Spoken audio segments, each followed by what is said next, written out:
Praise the lord. యేసు నామమే జయము. మన రక్షకుడు మన విమోచకుడైన యేసుక్రీస్తు పరిశుద్ధమైన నామంలో అందరికీ వందనాలు. చిన్న ప్రార్థన ద్వారా రాత్రికాల వాక్య భాగం ధ్యానించుకుందాము. పరిశుద్ధ మహాగణుడు దేవ యేసయ్య సర్వాధికారి నాయన మీకే వేలది వందనములు కృతజ్ఞత స్తుతి స్తోత్రం చెల్లించుకుంటున్నాను దేవ రాత్రికాల సమయంలో ప్రభు వాక్య భాగం ధ్యానిస్తుండగా వాక్య భాగం మాకు అర్థమాటలు సహాయం చేసి మీ కృపలో బలపరిచి మీకు మాదిరిగా మమ్మల్ని నడిపించమని చిన్న ప్రార్థన యేసు నామంలో అడిగి వేడుకుంటున్నాను తండ్రి. Amen amen. ప్రకటన గ్రంథం 1వ అధ్యాయం 7వ వచనము. ఇదిగో ఆయన మేఘారూఢుడై వచ్చుచున్నాడు, ప్రతి నేత్రము ఆయనను చూచును, ఆయనను పొడిచిన వారును చూచెదరు, భూజనులందరూ ఆయనను చూచి రొమ్ము కొట్టుకొందురు. అవును ఆమెన్. దేవుడి వాక్య భాగం దీవించును గాక.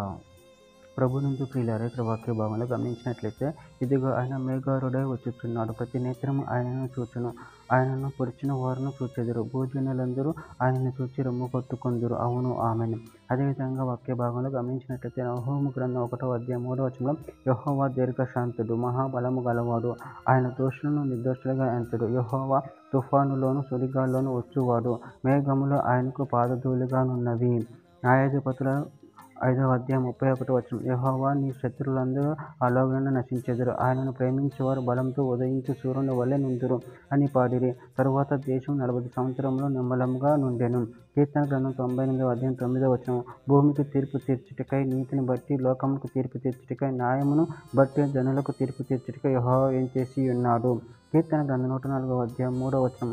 జలములలో ఆయన తన గదుల దూలములను వేసి ఉన్నాడు, మేఘములను తనకు వాహనముగా చేసుకొని గాలి రెక్కల మీద గమనము చేయుచున్నాడు. యెషయా గ్రంథం 35వ అధ్యాయం 4వ వచనం. తత్తరి హృదయంతో ఇట్లనుడి, భయపడక ధైర్యముగా ఉండుడి, ప్రతిదండన చేయుటకై మీ దేవుడు వచ్చుచున్నాడు, ప్రతిదండను దేవుడు చేయదగిన ప్రతీకారమును ఆయన చేయును, ఆయన వచ్చి తానే మిమ్మల్ని రక్షించును. మలాకి గ్రంథం 3వ అధ్యాయం 2వ వచనం. అయితే ఆయన వచ్చి దినమును ఎవరు సహింపగలరు, ఆయన అగ్గుపడక ఎవరు ఓర్వగలరు, ఆయన కంసాలి అగ్ని వంటి వాడు, చాకలి వాని సబ్బు వంటి వాడు. చివరిగా ఒక మాట, పేతురు రాసిన మొదటి పత్రిక 1వ అధ్యాయం 7వ వచనం. నశించిపోవు సువర్ణ అగ్ని పరీక్ష వలన శుద్ధపరచబడుచున్నది కదా, దానికంటే అమూల్యమైన మీ విశ్వాసం ఈ శోధనల చేత పరీక్షకు నిలిచినదై యేసుక్రీస్తు ప్రత్యక్షమైనప్పుడు మీకు మెప్పును మహిమయు ఘనతయు కలుగుటకు కారణమగును. ఆమెన్. దేవుడి వాక్య భాగం దీవించును గాక. చిన్న ప్రార్థన చేసుకుందాము. పరిశుద్ధుడా, ప్రేమగలైన దేవ యేసయ్య, మీరు ఇచ్చిన వాక్యాన్ని బట్టి ప్రభు కృతజ్ఞతలు చెల్లించుకుంటున్నాను తండ్రి. మీరే నీతి న్యాయం జరిగించి దేవుడే ఉన్న ప్రభు, దాన్ని బట్టి ప్రభు కృతజ్ఞతలు చెల్లించుకుంటూ మీ ప్రేమ కొరకు మమ్మల్ని నిరంతరం కాచి కాబట్టి మీకు మహిమకరంగా మమ్మల్ని ఆడుకోమని చిన్న ప్రార్థన యేసు నామములో అడిగి వేడుకుంటున్నాను తండ్రి. Amen amen amen.